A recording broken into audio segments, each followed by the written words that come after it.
dalam masalah dakwah, apakah setiap tempat-tempat seperti itu harus dihancurkan? Nyatanya ketika di Mesir ada piramid masih utuh sampai sekarang. Nah, makanya adanya syukuran, kondangan, ya, tahlilan, itu kan semuanya atas dari ijtihadnya para ulama-ulama kita berdasarkan hadis Rasulullah SAW, dari apa yang ada perilaku amalan sahabat dan ibaroh-ibaroh dari para alim ulama dalam kitab-kitabnya sudah mengajarkan. Sesaji bahwa memang itulah keyakinannya. Dan kalau itu memang yang melakukan adalah bukan orang Islam, ya lakum dinukum waliyadin. Agamamu, agamamu, agamaku, agamaku. Kita tidak perlu mencaci maki.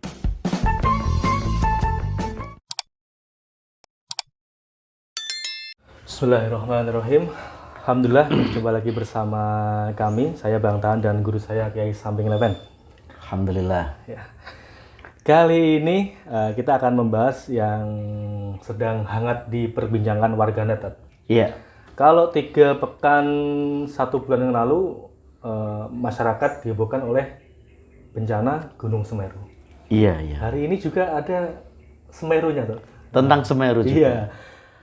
Tadi bagi saya pegang HP, buka Twitter tuh ada rame, ada pria yang perbuatannya itu mengundang banyak kontra. Entah itu dari kalangan orang awam maupun dari para kiai. Ini langsung aja kita tonton videonya. Kita lihat dulu reaksinya. Ini ya. Iya, ini ada. Ini lokasinya Oh, itu di Semeru itu ya kelihatan. Gunungnya apa di mana ini? Memakai jubah, Iya. pakai rombi. Kali disadari Ada identitasnya bahwa enggak yang itu? justru mengundang murka Allah. Hingga Allah menurunkan. Kelihatannya enggak ada ya, dari mana? Tidak ada. Oh, Allah Akbar. itu sesaji ya, sesajen. Allah. Dibuang dan ditendang. Iya. Kemudian mengucapkan Mengundang. takbir. Allah Akbar ya. Ya. Nah, sebetulnya kita sebagai seorang muslim seperti apa ya? Apa harus berbuat seperti pemuda ini apa gimana tuh sebagai Ya. seorang muslim yang Begini, rahmatan lil alamin Islam? teman-teman upgrade iman Mas Tahan, saya mencoba untuk berbicara agar suasana ini kian kalem. Ya. Karena Islam ini dalam berdakwah kita dituntut untuk tawasud tengah-tengah. Ya. Tadi video yang sudah kita saksikan tadi ini, kalau harus terjadi pro kontra ya wajar. Ya. Di dunia ini tentu ada pro dan kontra. Ada yang setuju dan tidak setuju. Sudah sunatullah kayaknya. Ya sudah sunatullah. Cuma kita sebagai orang Islam, kalau dari kacamata Islam, karena kita sebagai orang yang beragama Islam ya harus memakai koridor agama Islam. Nggih. Kalau videonya dia memakai jubah, ini tentu dia orang Islam. Orang muslim. Kemudian setelah itu dia bertakbir. Takbir.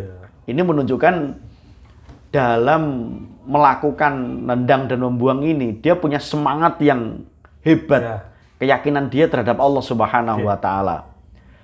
Tekad dan keyakinan pelaku dalam video itu harus kita acungi jempol. Karena dia beriman kepada Allah, kita acungi jempol. Kita harus fair itu. Atas nama Allah ya. Atas nama Allah, ya. Berarti dia orang yang beriman. Ya. Kita harus suka itu. Oke. Kemudian di situ dia mengatakan gara-gara ini Allah menjadi murka. Nah, ini penafsirannya banyak ini. Banyak. Kalau yang dimaksudkan adalah Allah tidak suka terhadap amal perilaku kesyirikan, ya secara umum Allah Subhanahu wa Ta'ala tidak suka. Ya. Dan kaum muslimin semuanya sepakat yang namanya perbuatan melanggar aturan Islam, apalagi itu adalah amalan kesyirikan, semuanya tidak sepakat. Ormas semuanya tidak sepakat. NU, Muhammadiyah, ada HTI, ada Jamaah Tabligh, ada macam-macam semua ormas kita sebutkan bila kita tanya apakah Anda sepakat dengan kemusyrikan, semuanya akan sepakat tidak sepakat karena itu adalah larangan Islam, dan Islam ini adalah agama tauhid, agama yang mengesahkan Allah. Barang siapa yang dia melakukan kesyirikan, itu adalah puncak kezaliman dalam hidupnya. Jadi syirik itu adalah perbuatan yang diharamkan dan itu tegas. Dan dakwahnya para nabi dan rasul itu adalah ani'budullah wajtanibut tauhid, yaitu mengajak manusia untuk beribadah kepada Allah dan menjauhi tauhid semuanya. Nah, tapi kalau yang dimaksudkan adalah gara-gara sesaji ini Allah murka, ini perlu digarisbawahi. Dari mana dia tahu kalau Allah murka gara-gara itu? Nah, ini kalau ketemu dengan para orang yang pakai nalar, bahaya. Kenapa? Karena kalau memang setiap amalan kesyirikan itu menjadikan datang sebuah bencana, kenapa yang tidak datang bencana bertubi-tubi justru orang barat? Ya. Mereka yang berkali-kali melakukan kemusyrikan. Ini kalau ketemu orang-orang yang berakal ya, orang-orang yang pakai nalarnya gitu.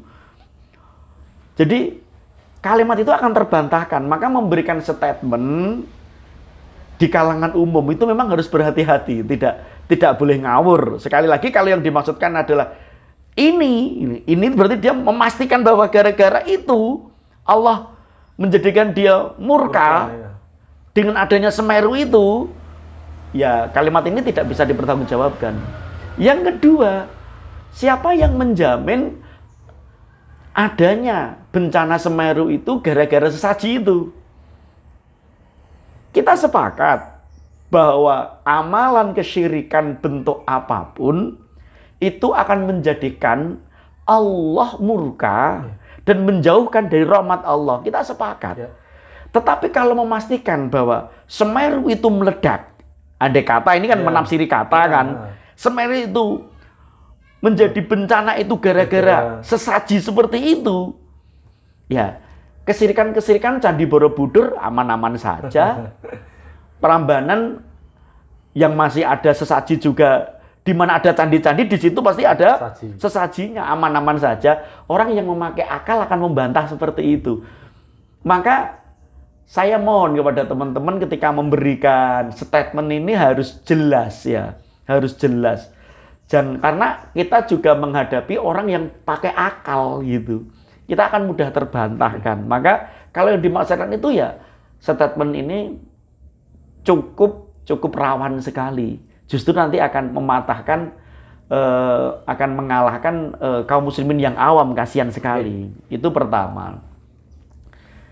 Sekarang bersangkutan dengan sajennya. Bersangkutan dengan sajennya, kita kan tidak tahu siapa pelakunya. Kalau yang melakukan sesaji itu adalah orang-orang Hindu atau orang Buddha, karena di Lumajang itu juga beraneka ragam yang beragama, maka orang Hindu melakukan sesaji ya boleh-boleh saja. Sebagaimana orang Kristen dia datang ke gereja ya boleh-boleh saja. Kita sepakat itu perbuatan syirik, itu perbuatan yang salah. Tapi kan memang dia bukan orang Islam.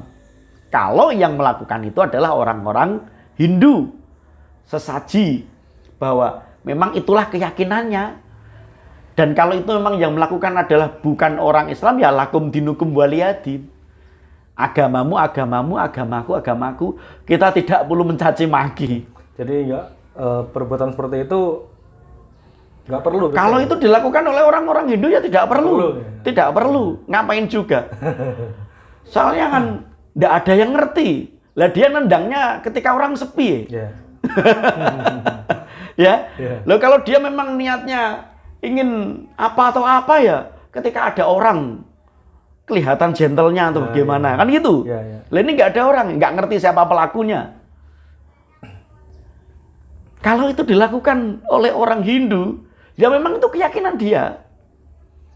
Lah kalau itu dilakukan oleh orang Islam? Kalau itu dilakukan oleh orang Islam, kalau orang Islam itu berkeyakinan bahwa amalan itu diberikan kepada jin, haram hukumnya dan bisa syirik. Allah Subhanahu wa taala menegaskan di dalam surat jin itu ada. Minum nih Mas. Di dalam surat jin itu ditegaskan wa annahu kana rijalun minal insi ya'udzuna biha ya'udzuna rijalun minal jinni fazadahumullah. Ya. Jadi fazadahum rohaqa. Jadi ada dari sebagian manusia yang mereka minta bantuan kepada jin dan jin itu nanti akan menyesatkan dia dan menambah dosanya. Itu ada di dalam surat jin. Dan ini dilarang dalam agama. Kalau ada orang Islam minta bantuan kepada jin.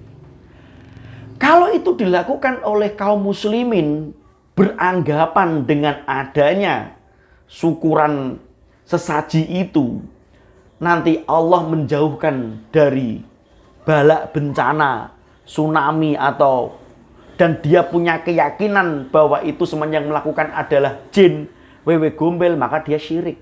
Tidak diperbolehkan. Karena dia berkeyakinan ada sesuatu selain Allah yang bisa menggerakkan alam raya ini. Syirik dia.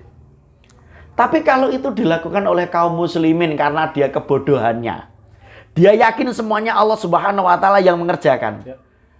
Adanya keselamatan dan adanya kemudorotan, adanya hidup, mati, bencana dan kenyamanan semuanya Allah Subhanahu wa taala, dan dia niati untuk bersyukur karena Allah, tapi dia nggak ngerti tata caranya, tidak sampai pada titik syirik. Dia melakukan sebuah keharaman. Nggak boleh kita katakan syirik, kamu nggak boleh. Karena dia masih meyakini. Ditanya, Kang, kamu melakukan seperti ini minta kepada siapa? Aku minta kepada Allah. Mintanya kepada Allah.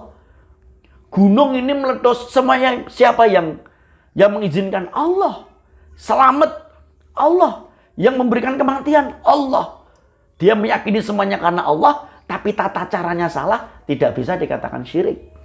Bahkan bila ada sembelihan, dia masih bismillah. Kalau dia menyembelihnya pakai bismillah, ya halal dimakan. Ya. Dia kan memberikannya kepada Allah Subhanahu wa taala. Mong tata caranya salah. Jadi hanya tata cara salah tidak bisa dikatakan kemusyrikan. Karena yang namanya syirik itu soal tauhid. Amalannya yang salah, lah dihukumi aja salah, haram. Seperti itu. Ini kita harus adil loh ya. Ketika tauhidnya dia salah, tercetus kepada jin, danyang. Kalau di lautan ada Nyi Roro Kidul, ada wewe gembel, dan ada keyakinan-keyakinan yang kurofat, tentu itu adalah kemusyrikan sepakat. Dia meyakini itu. Tapi kalau yang diyakini itu adalah Allah Subhanahu wa taala, dengan tata cara yang dia pahami karena ketidaktahuannya, karena sudah mendarah daging, ya tidak syirik. Ketika saya mengatakan tidak syirik bukan berarti boleh. Bukan, tetapi kita sebagai orang yang paham, jangan terlalu mudah mengatakan itu adalah amalan syirik. Jadi kita sebagai seorang muslim jangan terlalu bermudah-mudah. Terlalu mudah-mudah mengatakan musyrik, kafir, gampang. Tapi tadi saya baca di tweet itu ada catatan seorang kiai. Iya. Ini dari kitab Fathul Mu'in. Iya. Ini ada, barang siapa menyembelih hewan atau makanan sebagai bentuk mendekatkan diri kepada Allah untuk menghindari petaka dari jin, maka tidak haram. Ya. Pendekatannya kepada Allah Subhanahu wa taala. Dan dia itu kan seperti ini, seperti kita bersedekah. Kita bersedekah niatnya karena Allah Subhanahu wa taala, karena rumah ini adalah angker. Andai kata rumah ini adalah angker. Kemudian banyak jinnya, kemudian sudah diruqyah, dan dia bersedekah. Sedekah banyak caranya, dengan menyembelih kambing, menyembelih onta atau menyembelih ayam, sedekahan untuk dimakan-makan. Ya enggak haram, karena niatnya karena Allah Subhanahu wa taala, dan menyembelih dalam takarrub kepada Allah sah-sah saja. Jadi yang terpenting niatnya untuk Allah Subhanahu wa taala dan tata caranya benar. tata cara benar itu akhirnya ketika dia melakukan amalan-amalan itu tidak menyelisihi syariat. Tidak menyelisihi syariat kalau dia mengumpulkan orang seumpama dan kemudian setelah itu dimakan bareng-bareng, nggak masalah. Itu sah-sah saja. Para ulama, para wali songo seperti itu. Dulu dalam peradaban Jawa ini, di Jawa ini, sesembahan tumbal itu adalah manusia. Kemudian sama para pendakwah kita di awal diganti. Ya, diganti jadi kerbau. Ya. Itu memang masih salah. Tetapi yang namanya nahi mungkar itu bertahap, Mas Tahan. Bertahap. Pertama, apabila ada orang melakukan kesyirikan, kalau kita bisa membuat dia berhenti, alhamdulillah. Kamu jangan melakukan kesyirikan. Ayo bertauhid, bisa, alhamdulillah. Tapi kalau tidak bisa, dirubah dari amalan syirik jadi sekedar dosa besar. Nah, jadi sebagai muslim kalau kita bernahi mungkar itu harus dengan cara yang elegan ya. Elegan, ada tata caranya. Ya? Iya. Dari kemudian adalah kerbau. Ya. Manusianya sudah tidak ditumbalkan ya, kerbau ya. Maka terus dialihkan. Ngapain toh kok di Sendang? Ngapain toh kok di gunung? Ayo di kampung kita masing-masing disembelih.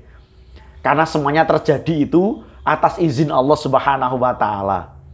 Kita meminta kepada Allah, berlindung kepada Allah agar jin dan setan-setan ini tidak mengganggu kita. Maka sembelihan itu sekarang ada di tengah-tengah kampung kita. Dan dimakan bareng-bareng. Boleh mau nyembelihnya pakai asma Allah kok. Justru malah saling merekatkan silaturahmi. Merekatkan silaturahmi boleh. Kenapa tidak boleh? Ya. Di kampung kita masing-masing. Gitu. Dimakan bareng-bareng. Nah, makanya adanya syukuran, kondangan, ya, tahlilan. Itu kan semuanya atas dari ijtihadnya para ulama-ulama kita berdasarkan hadis Rasulullah SAW dari apa yang ada perilaku amalan sahabat dan ibaroh-ibaroh dari para alim ulama dalam kitab-kitabnya sudah mengajarkan. Jadi selama tidak bertentangan dengan aturan Islam, monggo tidak menjadi masalah. Jadi nggak boleh. Ini nggak ada zaman Nabi ini, syirik loh. Jangan gitu. Ketika kita mengatakan ini adalah amalan syirik, itu berarti soal kolbu, hati. Kalau amalan raga ini haram atau tidak haram? Karena seperti itu. Orang datang ke Borobudur. Apa bisa kalau orang yang datang ke Borobudur pasti melakukan kemusyrikan? Betul. Tidak mungkin semuanya, dan bisa jadi syirik, bisa jadi tidak. Tinggal niat ngapain ke Borobudur. Loh kan gitu. Ya, piknik. Ya, piknik. Juga dari bagian sejarah. Bagian sejarah, tinggal niatnya kan, tinggal amalan kolbunya. Gitu. Orang katanya Parangtritis itu ada Nyiloro Kidulnya yang berkeyakinan itu. Apakah setiap orang yang datang ke Parangtritis kemudian dipastikan dia ada punya keyakinan terhadap Nyiloro Kidul? Tidak. Maka silahkan datang ke Parangtritis. Pariwisata, foto-foto, selfie-selfie, tidak punya keyakinan. Tapi ada di antara mereka yang dia nyembah Nyiloro Kidul, itu syirik, nggak boleh. Nah, seperti ini tadi. Dalam ahli sunnah wal jamaah, kita hanya dituntut untuk proporsional menilai. Terus, bersangkutan dengan video ini sekarang. Ngapain tuh diviralkan? Ngapain? Tidak perlu kan? Setiap kita kaum muslimin yang tauhidnya kuat, ngerti sesajen-sesajen itu, hati sudah nggak serak. Betul. Dia enggak? Ngapain tuh? Ini kan jadi masalah. Jadi kita sepakat bahwa amalan sesajen itu syirik, kita harus sepakat itu. Tapi ngapain tuh diviralkan? Ini loh yang membuat bikin gaduh. Ya, bikin gaduh. Kemudian dalam masalah dakwah, apakah setiap tempat-tempat seperti itu harus dihancurkan? Nyatanya ketika di Mesir ada piramid masih utuh sampai sekarang. piramid ada sejak zaman Nabi Musa mungkin ya. Coba dicek secara sejarah. Tapi yang jelas pada zaman Rasulullah piramid sudah ada. Sahabat juga menguasai, Umar bin Khattab masih utuh sampai sekarang. Borobudur masih utuh. Sampai sekarang. Candi-candi masih utuh. Dan ada di dalam Al-Quran Nabiullah Ibrahim Khalilullah itu memang di dalam Al-Quran memenggal sesembahan mereka, berhala mereka dengan kapaknya dipenggal, karena itu simbol kemungkaran. Tapi tidak di hadapan orang lain, ketika tidak ada orang.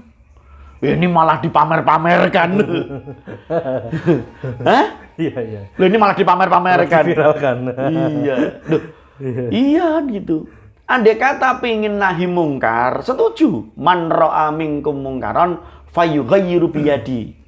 Wa in lam yastati bilisani wa in lam yastati biqalbi. Ini semuanya ada urut-urutannya. Barang siapa melihat kemungkaran, maka rubahlah dengan tangannya. Bila tidak mampu, pakai lesannya. Bila tidak mampu, dengan hati, yaitu dengan menolak, tidak setuju dan mendoakan. Tapi ini ada urut-urutannya. Apakah benar? Ya, apakah benar? Ada satu kitab, namanya kitab Asyibah wa Nadhair karangan Imam As-Suyuti rahimahumullah. Imam Suyuti rahimahumullah itu mengatakan amar ma'ruf nahi mungkar itu dapat gugur bila ternyata ketika kita akan melakukan itu justru akan mendatangkan banyak mudorot yang lebih besar. Bahkan Ibnu Taimiyah itu pernah jalan bersama muridnya. Di situ ada pasukan Tartar. Ya, pasukan Tartar itu sedang mabuk-mabuk. Kemudian muridnya, ayo kita bunuh. Alam membunuh atau apa. Intinya, ini kan kemungkaran, kita harus basmi. Kata Ibnu Taimiyah, jangan.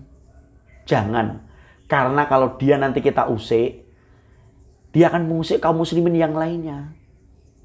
Ya.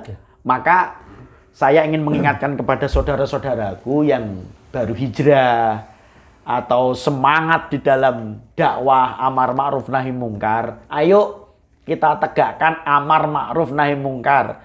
Tapi harus dengan ilmu. Ya, ada caranya. Tidak bikin heboh. Kita pasrahkan kepada ulama-ulama kita. Mari kita belajar, kita pelajari yang jelas. Karena ada satu ayat ya di dalam surat Al-An'am ayat yang ke-108. Di situ kita tidak boleh mencaci maki agama Tuhan-Tuhan orang lain.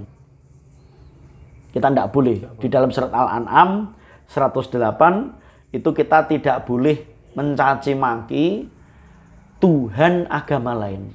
Kenapa?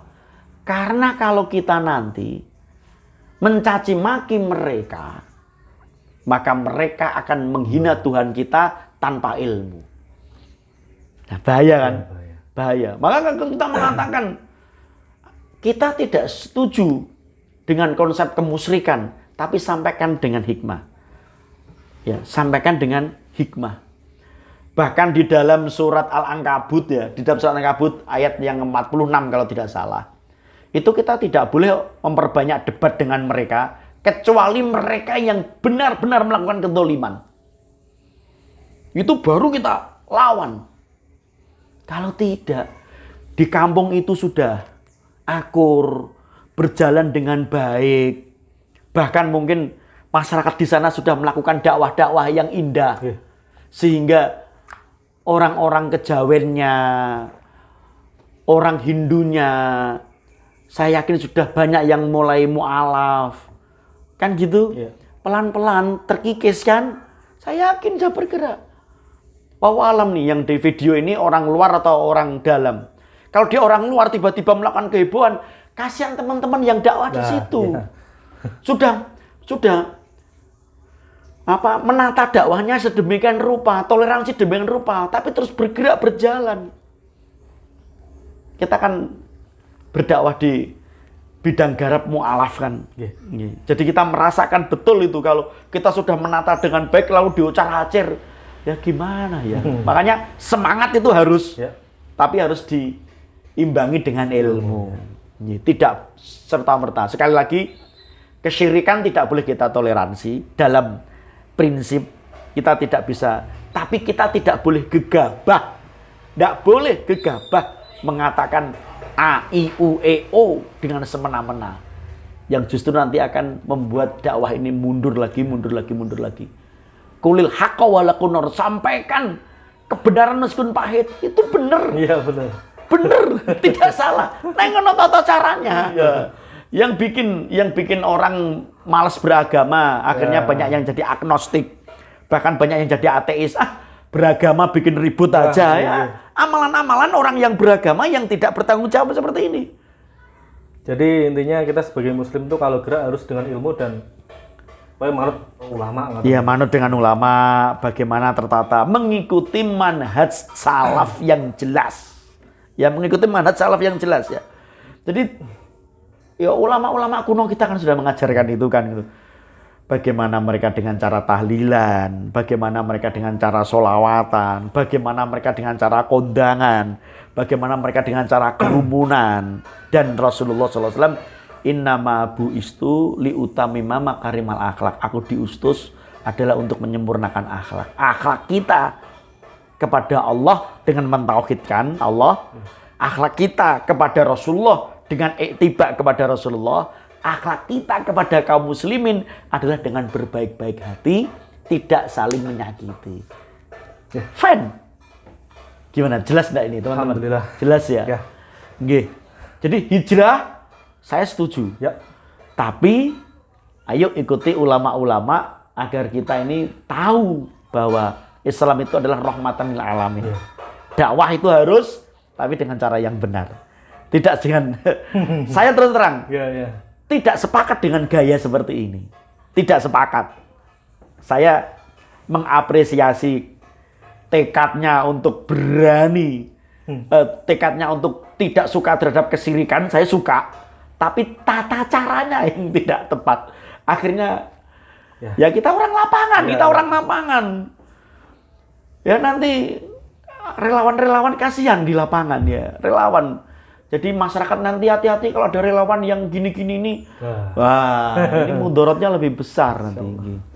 Ya kita doakan yang terbaik. Semoga Mas yang ada di video ini kalau mendengar video ini semoga menjadi sadar, tercerahkan. Dan kita tetap sukalah kepada kaum muslimin. Ya, kita tidak membenci, kita tidak punya niat bermusuhan, tidak.